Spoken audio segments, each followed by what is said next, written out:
오늘 말씀을 좀 우리가 제목에서부터 한번 점검해 봅시다. 한번 다 같이 읽어 봅시다. 보호자의 능력을 누린 중직자. 예. 사도행전을 한번 보면요. 사도행전 1장은 예수님의 승천에 관련된 이야기니까요. 그 예수님이 이제 메시지하고 승천한 이야기입니다. 사실은. 그리고 사도행전 2장부터 12장까지 2장부터 12장까지 초대교회 성도들 가운데 세워졌던 중직자들을 중심으로 일어난 사건들 이야기예요. 그리고 사도행전 13장부터 28장은 한 시대의 전도자 바울이라는 사람과 바울의 팀이 움직인 이야기의 기록입니다.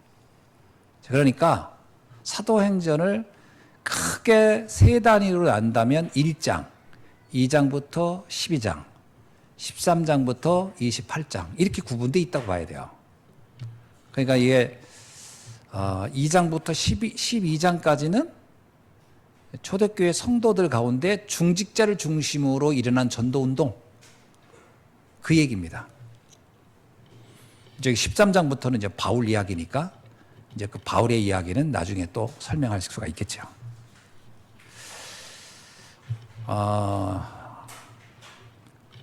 예수님이 3년을 공생애 하면서 전도한 사람들이 크게 두 분류가 있었어요. 한 분류는 12사도. 그리고 또 한 분류는 이름이 간혹 등장도 하지만 또 등장되지 않는 사람도 있었어요. 예를 들면 70인입니다. 70인 제자는 어떤 때는 이름이 있기도 하고 어떤 때는 예를 들면 마리아와 마르다. 그럼 그 마르다 같은 경우가 70인 중에 있는 사람들입니다. 또 나사로. 그것도 이제 70인 중에 있는 사람이에요.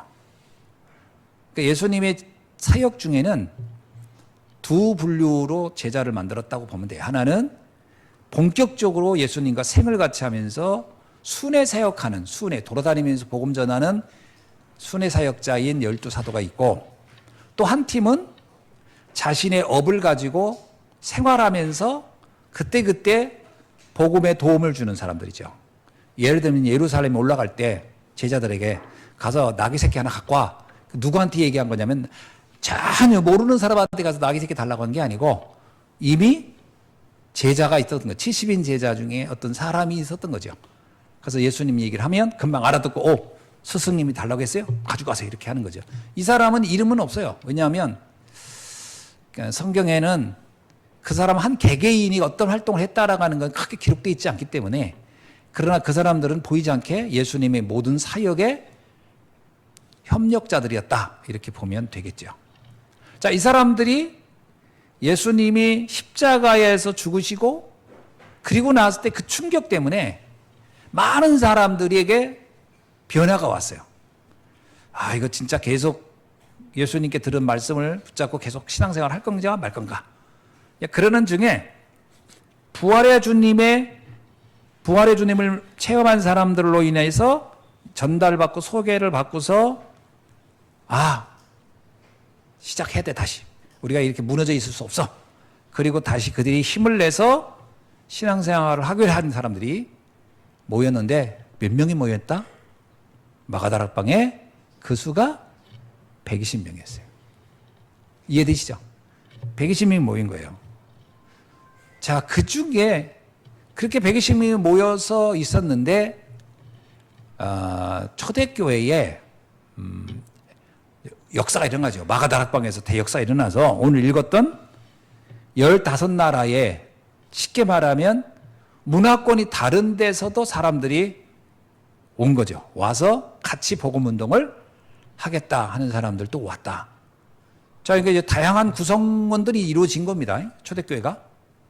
다양한 구성원들이 이루어진 중에 교회에 문제가 일어나는 거죠. 그게 여러분 잘 알고 있듯이 6장에 보면은 문제가 일어나요. 교회 안에 히브리파 과부, 헬라파 과부 사이에 일어난 게 교회가 커졌다는 얘기고 교회가 이제 다양한 일들을 하는 시간이 됐다라는 거예요.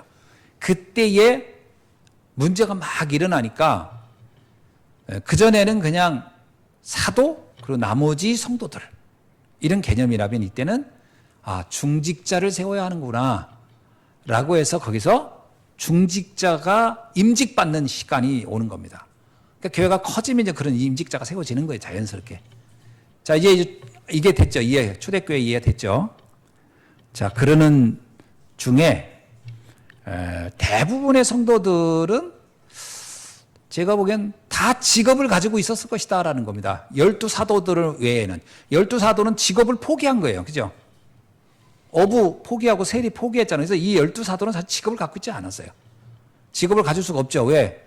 예수님 따라다녀야 되는데 언제 출근합니까? 그러니까 이 12사도는 거의 직업이 없었고, 갔던 직업, 가지고 있던 직업도 다 포기한 거고, 완전히 그냥 올인한 거죠. 복음운동에 올인한 사람들이고, 나머지 중직자들은 다 산업인들이라고 봐야 돼요.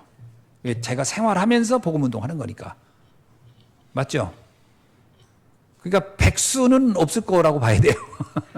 성도들 가운데 백수는 아마 없었지 않았을까. 다 나름대로 일을 하면서 복음운동을 하는 거죠. 그게 뭐 농사를 짓든 물고기를 잡든 뭘 하든 했겠죠. 자, 요렇게 봤을 때 이 산업인들이 이제 성도며 산업인들이 아마 이렇게 같이, 이 산업인들에는 세 종류가 있었을 거라는 거예요. 복음은 들었지만 의식주를 위해 사는 사람, 육신적인 사람들이죠. 복음은 들었는데 삶은, 그게 예수님 따라다니는 사람 중에서 120명만 모였고 그 나머지 산업인들이 또 있었겠죠. 근데 그들은 거의 성경에 등장하지 않습니다. 왜 안 등장하죠? 그들은 복음을 알았지만 그냥 묻혀진 사람들. 그러니까 복음 알고 그냥 나 먹고 사는 거에 대한 신경 써. 그러면 하나님의 역사에는 기록되어 있지가 않죠. 오늘날도 그런 성도들이 저는 거의 다수일 것이다. 잘 들어보세요. 구원은 받았는데 의식주가 내 인생의 목표야. 그러면 구원 받는 거죠. 그런 거로 끝난 겁니다. 나중에 천국 가겠죠. 이런 성도가 있을 거예요. 이런 분류가. 또 하나가 뭐냐? 뭔가 내가 막 야망을 놓고 성공을 해야 되겠다. 그러면서 막 뛰는 사람도 있겠죠. 그러면서 신앙생활도 그걸 이용하는 거죠. 그걸 위해서. 막 예수님 따라다니면서 누가 저기 오른쪽 왼쪽에 누가 앉습니까? 뭐 예수님 제자들이 물은 적이 있었잖아요. 내가 오른쪽입니까? 왼쪽입니까? 서열이 어떻게 됩니까? 예수님 제자들이 서열 때문에 싸운 적이 있었거든요. 이런 서열 문제에 관심 있는 사람들, 다시 말하면 신앙생활을 통해서 자신의 성공에 좀 도움이 될까? 이러면서 신앙생활하는 사람들도 있을 것이죠. 세 번째는 뭐냐? 땅끝까지 이르러 나의 복음의 증인이 되라 해서 그 말씀을 자신의 인생의 중요한 언약으로 잡고 그렇게 살아야 되겠다 하는 사람들도 있었겠죠. 제가 보기엔 예수님이 뭐 성전 올라갈 때 가가지고 나귀 새끼 좀 갖고 할 때 기꺼이 아무 말 안 하고 탁 드렸다. 이런 사람들은 세계복음화를 위해서 살겠다는 사람들이겠죠. 그런 경우 있죠. 뭐 예수님한테 옥합을 깨가지고 막 분 사람, 이런 사람들은 제자잖아요. 제자인데 사도는 아니죠. 70인 중에 하나죠. 이 사람들은 어때요? 세계복음화를 위해서 주님이 하신 일이라면 우리 기꺼이 헌신하겠습니다. 뭐 이렇게 헌신하는 사람도 있겠죠. 브리스 아굴라 같은 경우도 그런 경우라고 할 수 있죠. 이렇게 세 종류의 성도가, 중직자가 존재할 수 있다. 그냥 나는 의식주, 그냥 난 소박하게 그냥 먹고 사는 것만 하다 갈 거야 하는 사람이고, 신앙을 이용해서 내가 좀 성공 좀 하고 싶어 하는 사람도 있겠고, 또 하나는 내가 복음과 전도, 선교를 위해서는 살다 갈 거야. 이런 사람이 있겠죠. 자, 주님은 어떤 사람을 원할까요? 1번, 2번, 3번. 하나, 둘, 셋. 3번. 너무 쉽죠? 질문과 답이 너무 쉽잖아요. 아닙니다. 목사님, 전 1번입니다. 이런 분이 계실 수도 있겠지만, 겉으로는 들으니까 제가 3번 하지만 속으로는 1번입니다. 이런 분도 있을 수 있겠죠. 그러나 아마 우리 이제 복음 계속 들었던 분들은 다 3번일 거라고 봅니다. 그러면 이 3번을 잡았다. 내가 세계복음화를 하겠다라고 한다면 여기 질문이 하나 나오는 거예요. 잘 들으세요. 뭐가 내 얼굴로 다가와, 먼지가. 이게 그냥 코로 들어오면 난리 나는 거야. 입으로 들어오면. 자, 3번이 이제 여러분 다 세계복음화를 하면서 하고 싶다. 맞죠? 네, 아멘. 우리 김영호 사님 목소리 좋아. 자, 이제 우리 이제 손 한번 들어봅시다. 난 3번을 난 선택했다라는 분. 할렐루야. 자, 안 들은 분은 졸기 때문에 뭔 말인지 못 알아듣고. 자, 안 좋은 분들은 다 들었을 것 같아. 이제 잠 깨면 저 드리겠죠? 자, 근데 여기 질문이 하나 나와요. 뭐냐면, 내가 그렇게 하고 싶지만, 그럼 어떻게 하지? 라는 거예요. 어떻게 하지? 이 질문을 안 할 수 없어요. 어떻게 할 수 있을까? 내가. 그런데 나를 보니까 왠지 세계복음화를 하면서 살만한 금의 어떤 뭔가 준비가 잘 안 된 것 같아 라고 볼 수도 있겠죠. 그러니까 뭐가 준비가 잘 된 사람도 이거 가지고는 힘들어 이럴 수 있겠고 뭐 다양하겠지만 어떻든 보편적으로는 내가 이걸 내 수준 가지고 세계복음화 이게 뭐 경제적인 것도 그렇고 여러 가지겠는데 이게 어떻게 가능할까라고 생각할 수 있을 겁니다. 맞아요, 안 맞아요? 맞아요? 아니면 안 맞아요? 맞아요? 그런 것 같아요? 끄떡끄떡 하시네. 자, 근데 여기에 함정이 하나 있어요. 어떤 거냐면 잘 아셔야 돼요. 뭐냐면 하나님은 내 수준이나 능력을 지금 내가 업그레이드해서 세계복음화 하라는 게 아니에요. 그러면은 굉장히 어려워져요. 일단 나이 많은 사람은 일단 나이를 줄여야 돼. 건강이 안 좋은 사람은 건강부터 만들어야 돼. 돈 없는 사람은 돈을 일단 벌어놔야 돼. 이게 내 수준을 업그레이드해서 하라는 게 아니에요. 그렇게는 절대 안 돼요. 예를 들어서 모세를 불러놓고 자 모세야 너 세계복음화를 해야 돼. 모세가 아멘 했단 말이에요. 근데 모세가 그 다음엔 무슨 생각을 하죠? 이건 내가 지금 조건이 안 되네요. 이렇게 나온 거예요. 하고 싶은데 조건이 안 돼요. 그러니까 안 하겠습니다 하는 거하고는 다른 얘기예요. 하겠는데 문제는 상황이 거기에 모세는 몇 가지를 말하냐면 일단 나이가 많아요. 두 번째는 언어가 안 돼요. 언어가. 내가 하도 애굽에서 오래 나와가지고 살다 보니까 그 양하고만 지내다 보니까 애국말을 다 잊어버렸어. 그 세 번째는 백성들을 설득할 수 있는 방간이 마땅치가 않아요. 그 백성들한테 야 떠나자 그러면 그들이 따라오겠습니까? 그러니까 그들을 어떻게 설득합니까? 이 세 가지가 다 문제가 된다고 본 거예요. 여러분 같아도 똑같은 얘기 하겠죠? 뭐 나이가 안 된다. 지금 내 경제력이 안 된다. 사람들이 내 말 듣고 따라오겠냐. 내가 누군 줄 알고. 이게 되겠습니까? 우리 이런 얘기죠. 이 나이에 무슨 세계복음, 내가 이 나이에 누구 만나서 무슨 복음을 그 사람이 나보고 이 말 듣고 뭐 순종이나 뭐 거기 아멘하고 믿겠습니까? 뭐 이런 얘기 할 수도 있겠죠. 모세하고 되게 유사한 조건을 우리는 얘기했었어요. 이게 우리가 착각한다는 거예요. 주님은 뭐라고 하냐면 너가 하는 게 아니라는 거예요. 주님이 하신다는 거예요. 단지 우리는 숟가락만 하나 얹어 놓으라는 거예요. 다 주님이 알아서 할 테니. 그럼 그 숟가락은 무슨 숟가락이냐? 믿음의 숟가락이에요. 아멘? 이 숟가락도 못 얹이겠어요? 그럼 어른들이잖아요. 밥 먹을 힘 없으면 죽어야지. 뭐 그러죠? 이 밥 먹을 힘도 없으면 죽어야지. 숟가락 하나 얹어야 돼요. 어떤 건 믿음의 숟가락. 그래서 이 세계복음화는 보좌의 능력으로 하는 것이다. 보좌의 능력으로 하는 거예요. 내가 하는 게 아니라. 보좌라는 말 여러분 잘 아시죠? 하나님의 능력으로 되는 것이라는 뜻을 이렇게 보좌라는 단어로 바꾼 거예요. 보좌라는 단어 다른 말로 하나님의 능력으로 하는 것이다. 그래서 보좌의 주인은 하나님이시고요. 보좌라고 하는 것은 그 보좌를 누구한테 보좌의 능력을 주냐? 복음 운동하겠다, 세계복음화 하겠다는 사람을 하나님은 그 사람에게 보좌의 능력을 주는 거예요. 보좌 능력 아무한테 안 줘요. 영적인 거 아무 관심 없는 사람한테 보좌의 능력 준들 그 사람 그거 가지고 뭐 할 거예요? 뭐 장사할 거예요? 뭐 어디 가서 사람들 꼬실 거예요? 그러니까 보좌의 능력은 누구한테 주냐? 이 보좌의 능력이 필요하다고 여기는 사람한테 주는 거예요. 그러니까 보좌의 능력을요, 요셉의 형들한테는 하나님이 안 줍니다. 주어도 문제가 돼요, 그건. 다윗의 형들한테 줘도 안 돼요. 이상한 데 쓸 거 아니에요.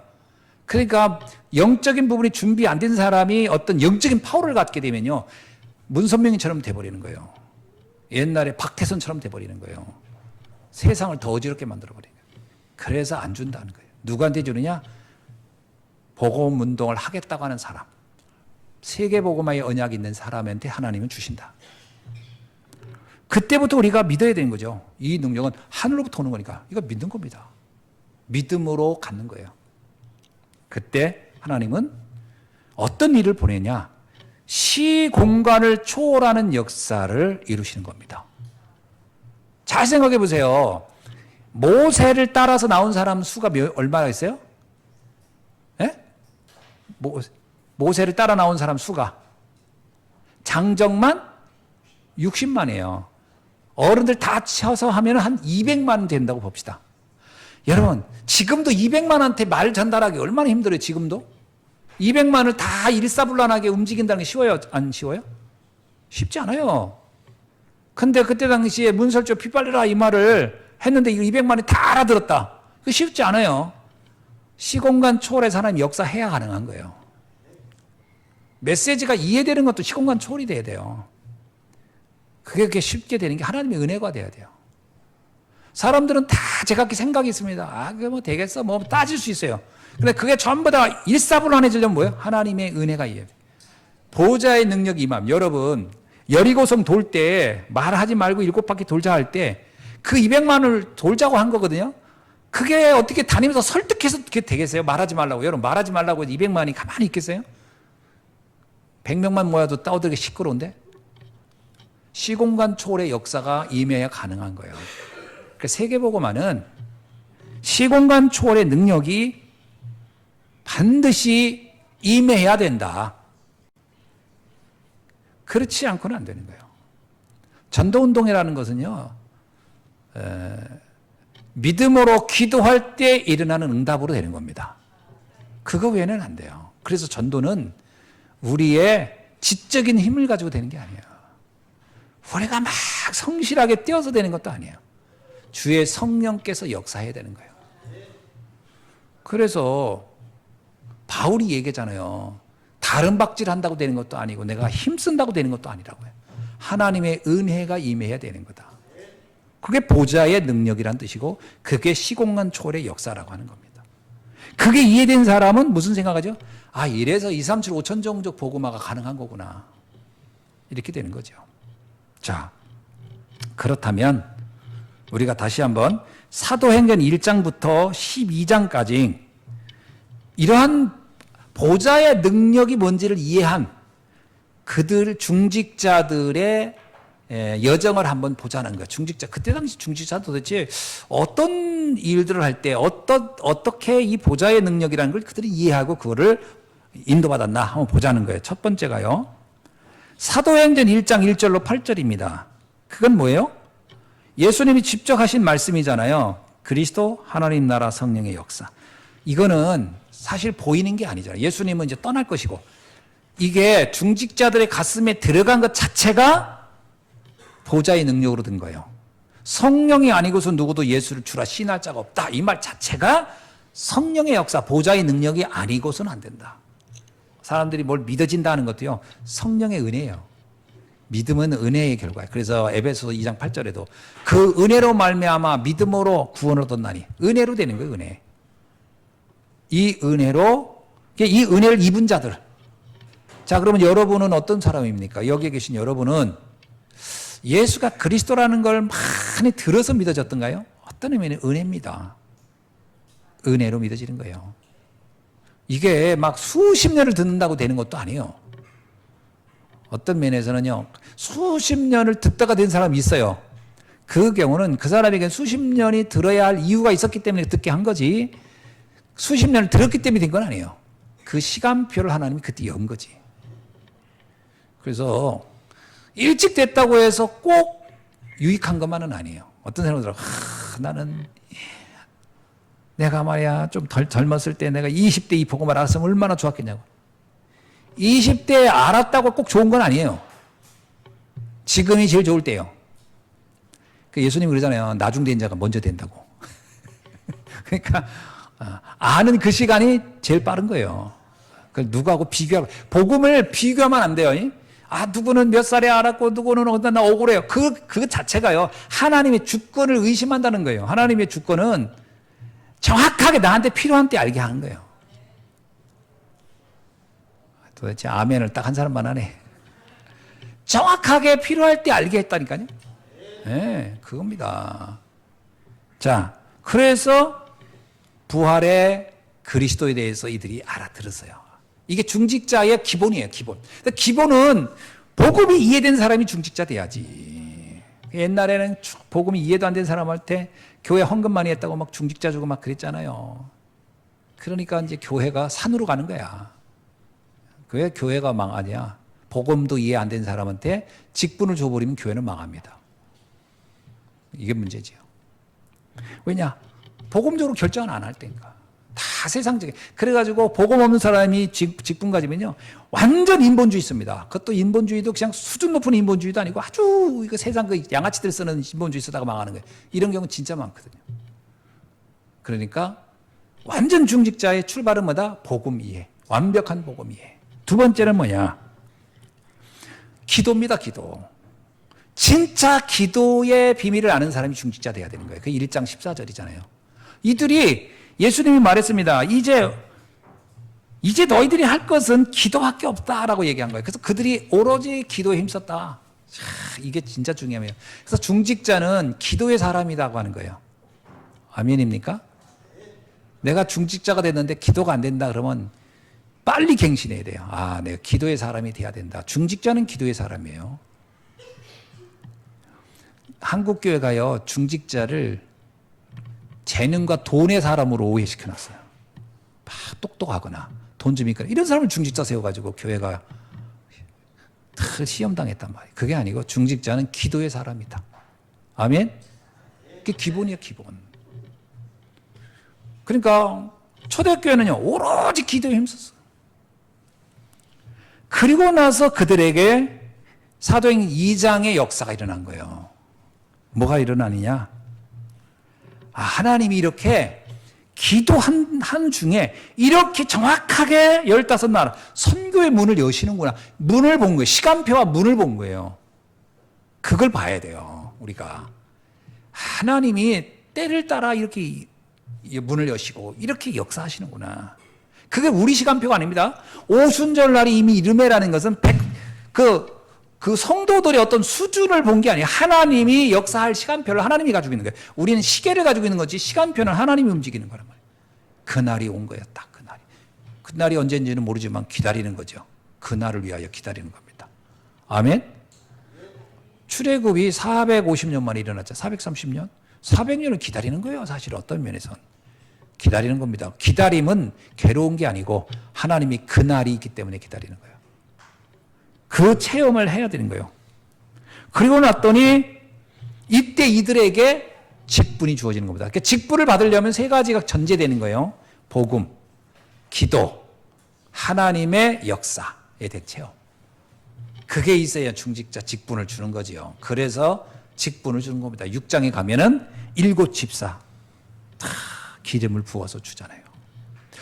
기름을 부은다 했더니 제가 아는 어떤 분은 진짜 기름을 부는 건 줄 알아요.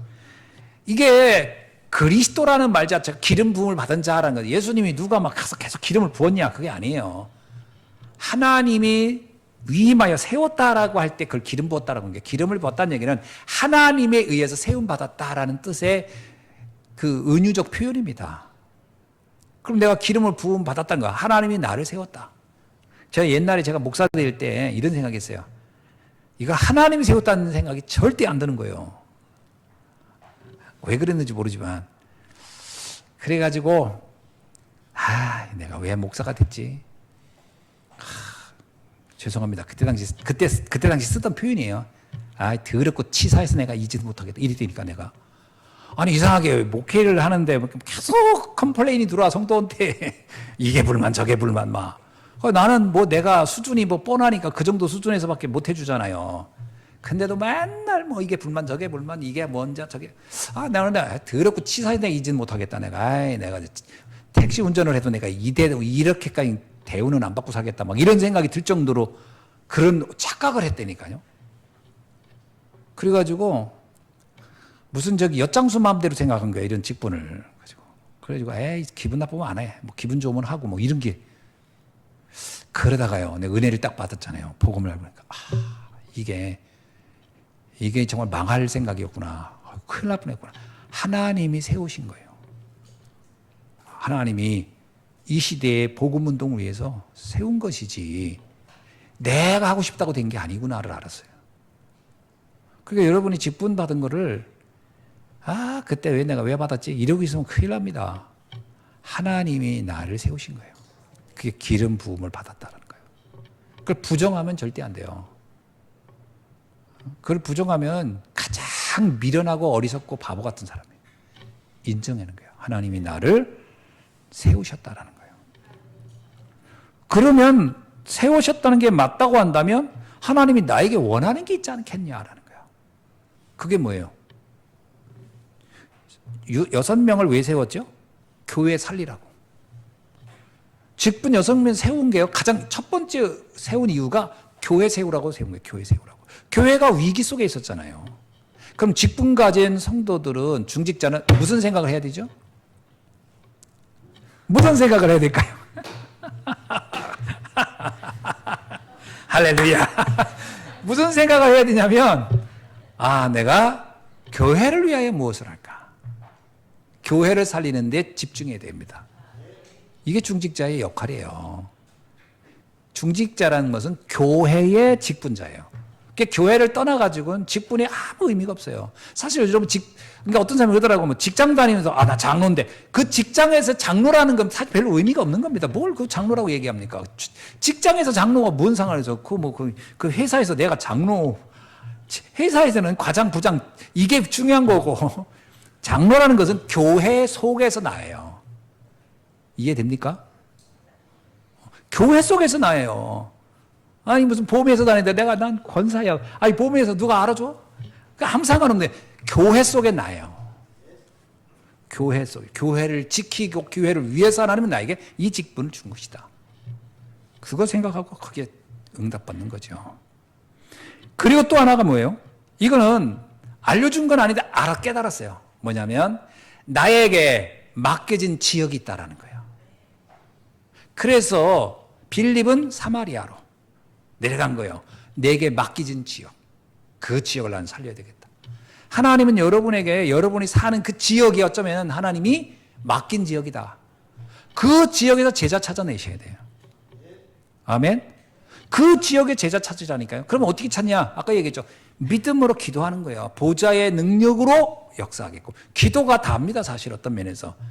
24 기도를 하고 있으셔야 돼요. 영적인 안테나를 세우고 있어야 돼요. 근데 이 안테나가 다 접혀 있단 말이지. 안 해, 기도를. 그 지역에 가가지고서 그냥 맨날 시달리고나 있고 그러면 안 돼요. 그 지역을 살리는 전도자로 하나님 나를 파송했다고 봐야 돼요. 그 지역 놓고 기도하셔야 돼. 지역에서 만나는 사람들 한 사람 한 사람 놓고 생각도 하고 저 사람이 정말 복음 들을 사람일까? 이 사람이 복음 들을 가능성이 있을까? 이 생각을 하고 그게 정말 행복한 인생이지. 전도자잖아요, 우리는. 그 생각을 안 하면 안 됩니다.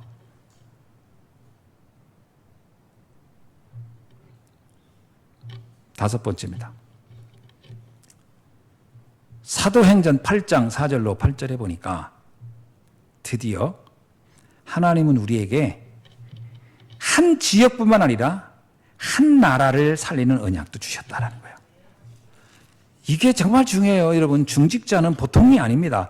한 나라를 마음에 품고 가라. 그게 누구냐? 에디오피아 내시예요.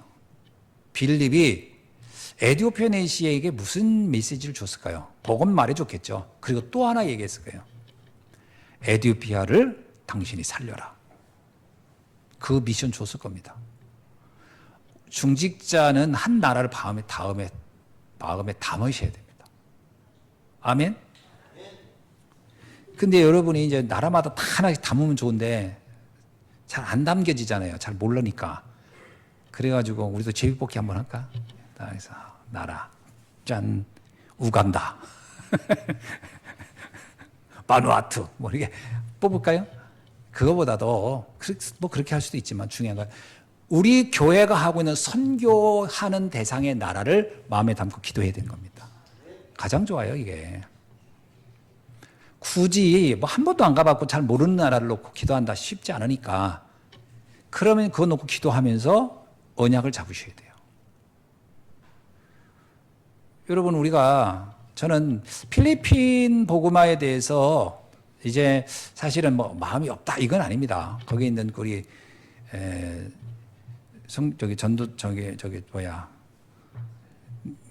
아니야 인민봉송에서 말고 다고 갑자기 생각이 다고 전사는 잘하고 있고 또 거기에 인민봉송사님이 잘 영적 지도를 하고 있으니까 그리고 워낙 필리핀이요 선교사들이 많이 갔어요. 우리나라에서 엄청 많이 갔습니다. 어떤 의미에서는 뭐 그렇다고 그 나라 다 복음화된 건 아니지만 그렇게 아예 살면서 복음운동 하시는 분들이 계시니까 마음의 안도가 되죠. 거기는 복음운동이 잘 될 것이라는. 문제는 아무도 가지 않은 곳을 가야 돼요. 그게 237 5천 종족을 말하는 이유거든요.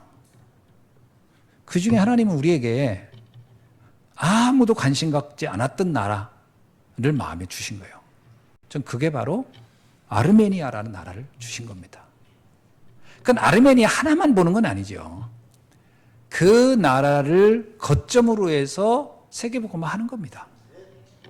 이게 굉장히 중요한 거거든요.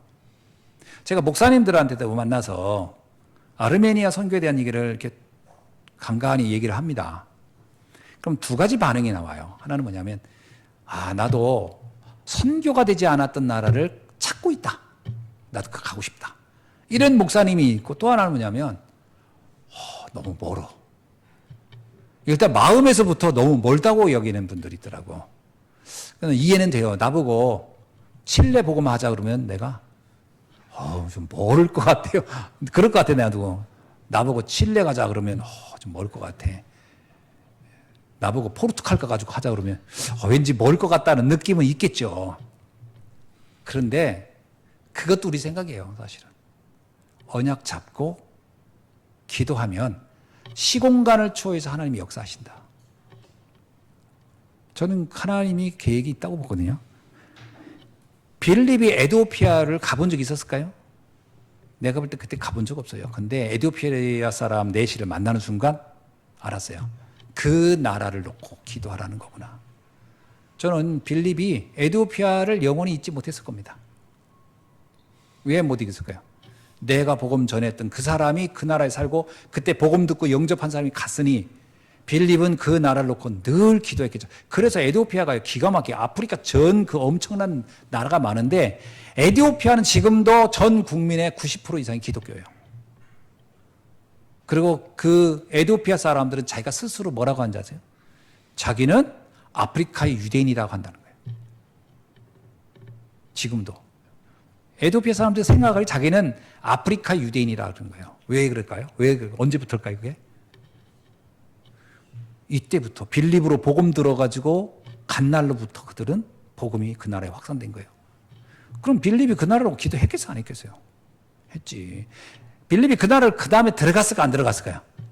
그건 몰라. 안 들어갈 수도 있어요. 그러나 마음속에, 빌립의 마음속에 에티오피아는 영원히 기도의 현장이었을 것이다.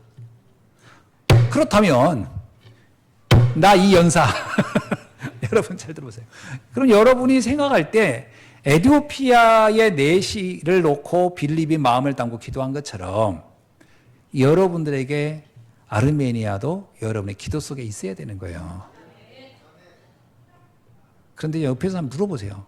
기도 속에 있었나요? 하고 물어. 시작. 기도 속에 있었나요?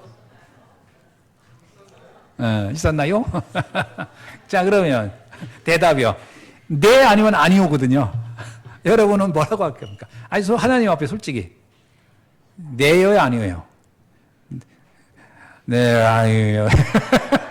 네도 아니고 아니오도 아니고 낸 것 같긴데 아닌 것 같고 아니오 근데 낸 것 같고 기도하셔야 됩니다.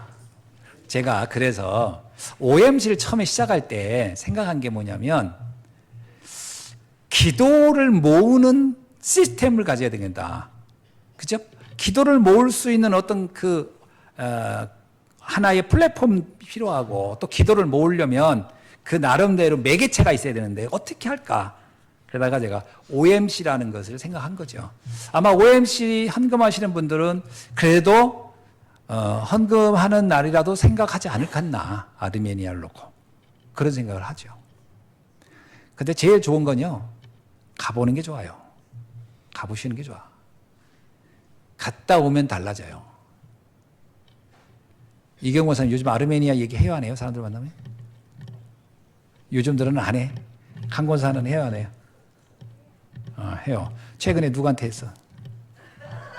네? 최근에 누구한테 했어요?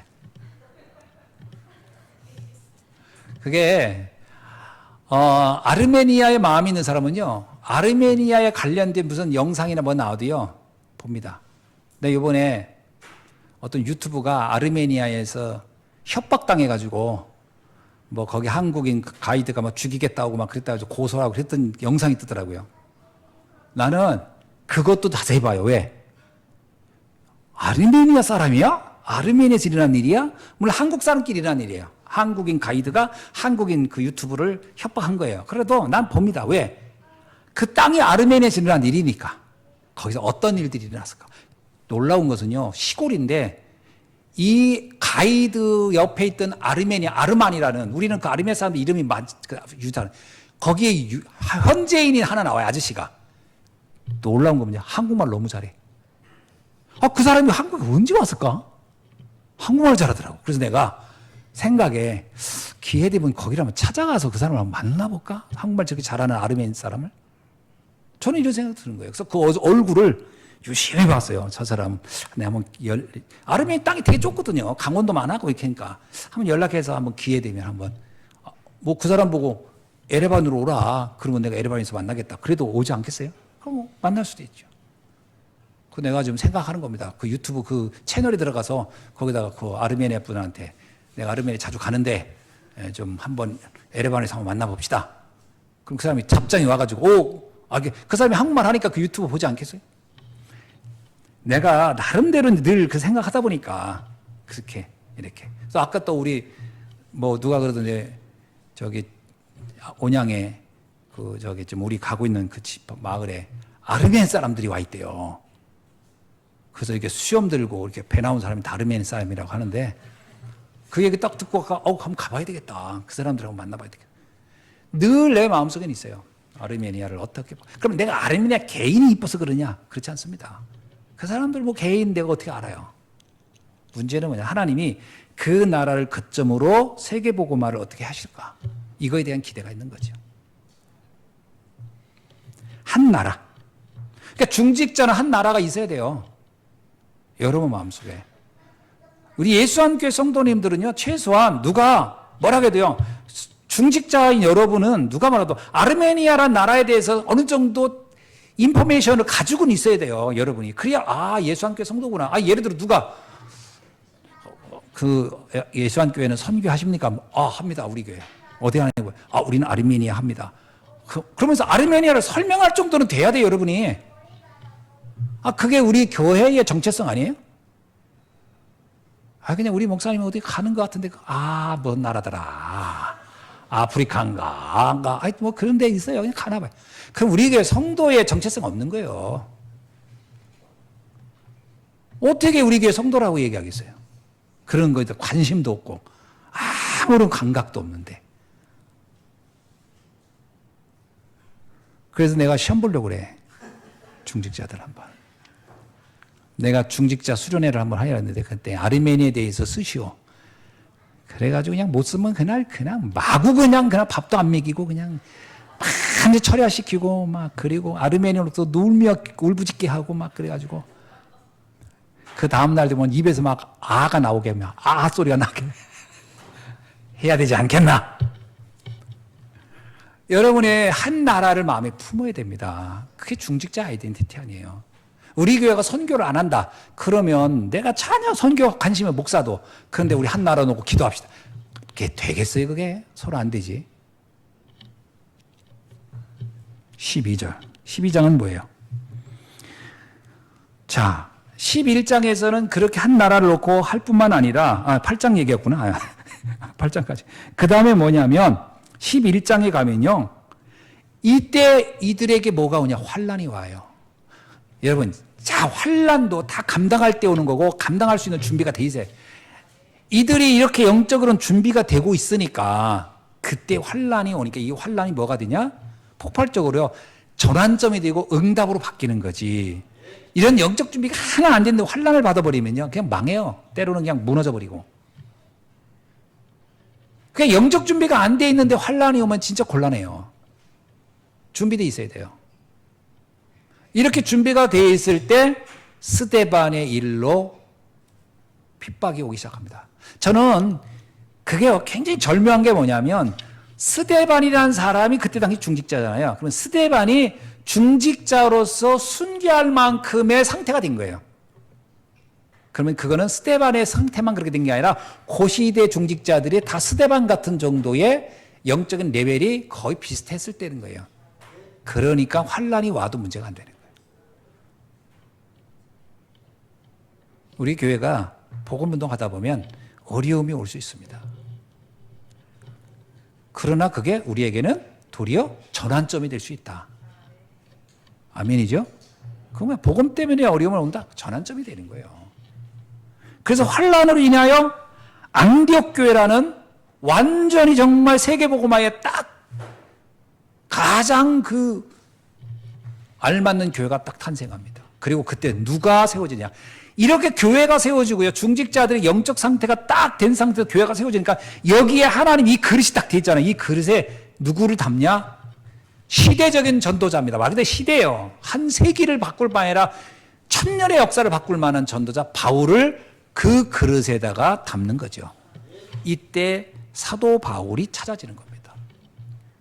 이해되시죠? 그러니까 이 전도자가 언제 나오냐? 준비돼 있어야 돼요.